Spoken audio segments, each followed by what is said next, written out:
Gentlemen?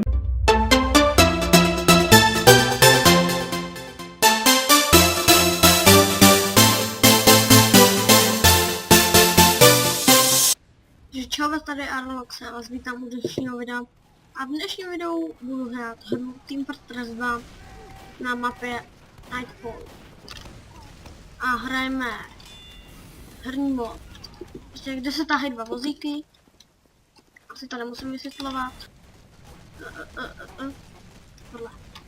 To je sekera zapajra, která, když někdo hoří, tak dává, myslím, že buď kryt nebo mini kryt. Zrovna nevím. Pacha medic. Au. Bolelo. Čauve. Tohle taky bolelo. No proč? Ty jo.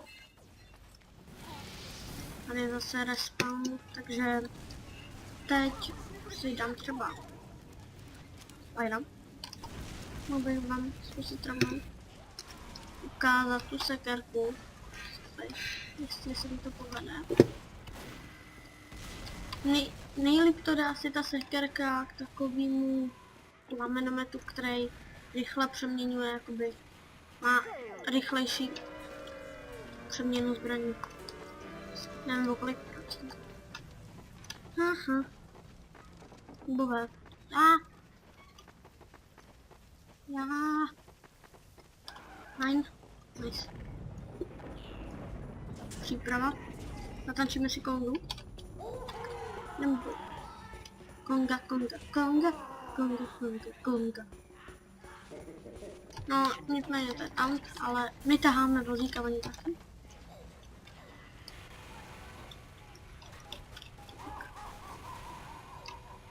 No, ale tak si.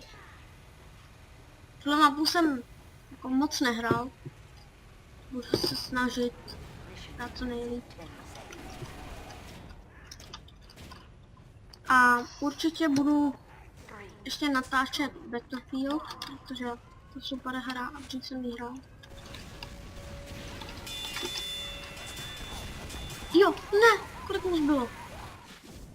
Tak málo. Mám si Spy, moji oblíbenou klasu. Nemám. Jo, mám ambasador. Nice.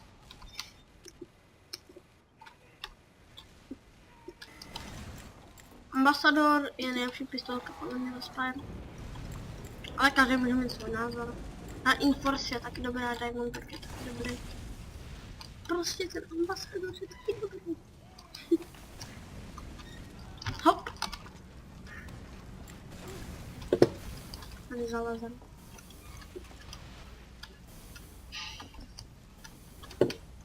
Vám, že mě neuvidí.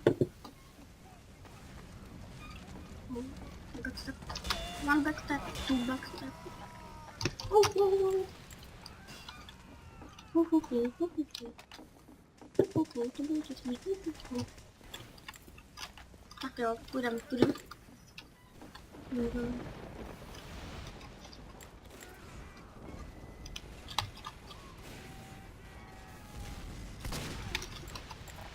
Byl heavy book náš, nebo?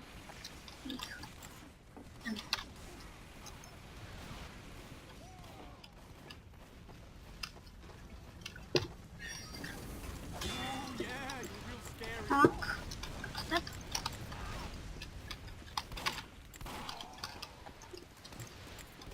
Hop. Půjdeme si nahoru, mám si naboje, aby nám to naplnilo hodinky. Další. Neviditelně se a půjdeme. A je určitě super představa. Je to za mě sice těžký na ovládání, nebo spíš má hodně možností a to se mi právě na ní líbí. Můžete se přeměňovat za protější tým, za jejich postavy, třeba já jsem proměnit za jejich skauta. Můžete se zneviditelnit a když s nějakým nožem přijete k někomu prostě zezadu, tak mu dáte backstep. Vodník. Ano, víme. Neuteču, neuteču. Jak jsem to utek? Honem, než mi někdo... To je... Prohrál jsem.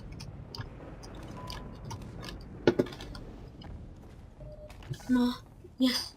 Nechápu sice, jak jsem mohl týct. Tak právě jsem dostal fail. Tak tohle byl fail. No, teď se zase zahrám třeba do skauta. Ani vidíte, jak mám hrát, na to stavím nějaký. Většinou budu hrát nějak za všechny postavy.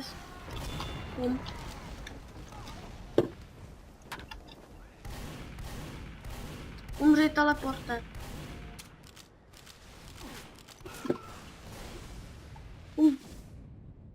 Aha. Jsem myslel, že to je uzavřená místnost, jak jsem říkal, že tuhle mapku prostě neznám. Jsem si myslel, že to je uzavřená místnost a nedával jsem si pozor. A doplatil jsem na to. Vždycky si prověřte celou místnost. Teď si vemu... No, včera. Mně se líbí Soldier hlavně v tom, že umí roky jumpovat. To je názorně předvedl. Sakra. A hop. Asi tak, ano.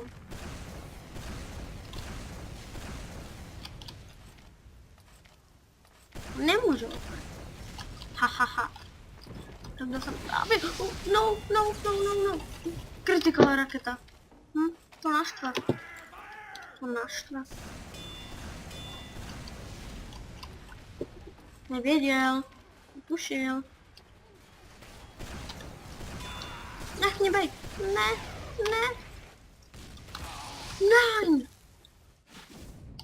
Nasážím Pyry, protože vás můžu prostě odpounout a hrát si sami.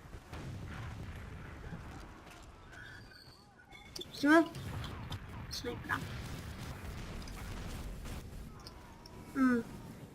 Ale ještě nevím, jestli mám pokračovat v těch krátkých sestřílů třeba ze snipera. Určitě to bude i delší, třeba příště zaspaje.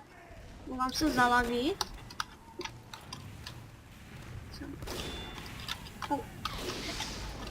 Pojď sem.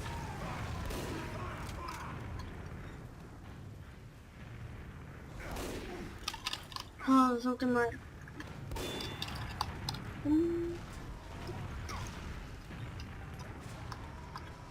Dobrý.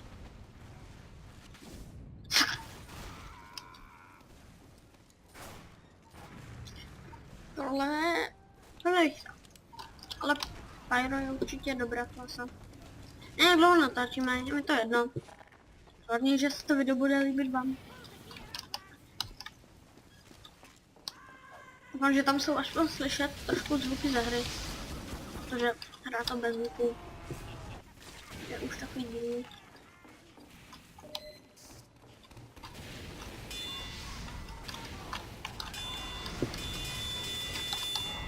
Ne, uhoř. Protože nehoří. Hrám si za inženýra. Ano. Moje oblíbená klasa je Spy. Už jsem to myslím, že říkal v nějakém videu, ale ne, na mém kanále. Jasný Spy, to jasný. Pojď sem.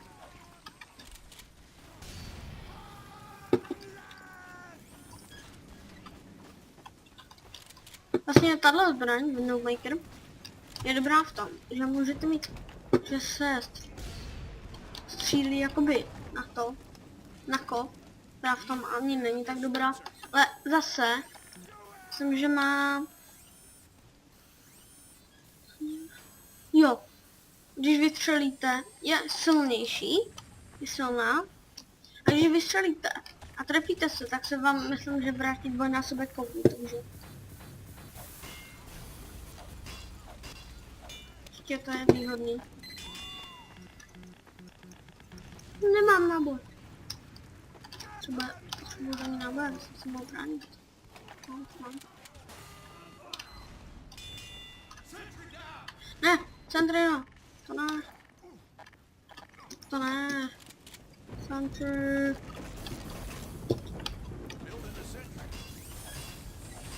Honem. vylepšit. No, Sandrina vlastně, jakoby, když někoho uvidí, po něm jakoby začne, já to koupil. Jsem to koupil. Ale já myslím, že až mi umře Sandrina, tak by to asi bylo pro tohle video všechno.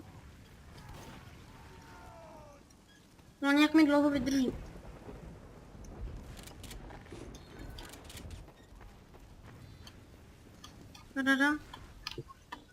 Kam se mi vlastně dal?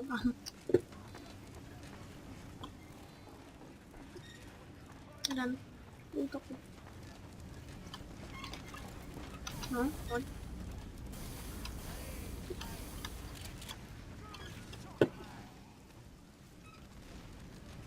Halou.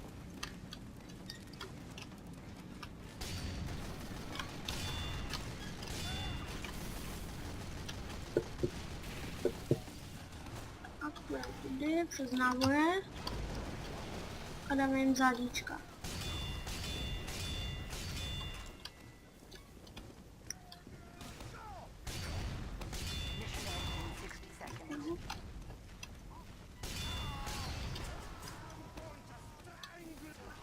Super. Tím nám to vychází.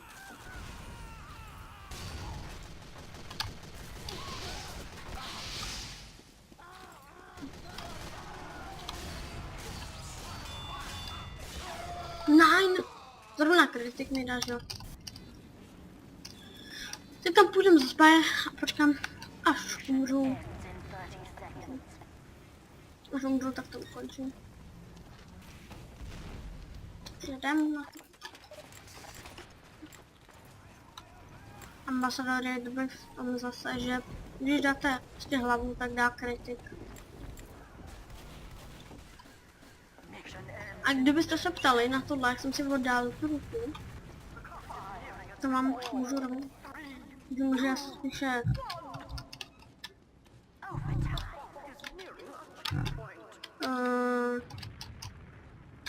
Proč neumím psát?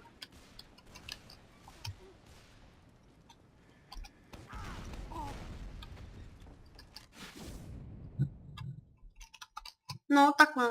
Věc model... No ne, že to čte. Napíše to třeba tam nastavení na 70. A pro tohle video by to bylo asi všechno. Já se s váma loučím a čau.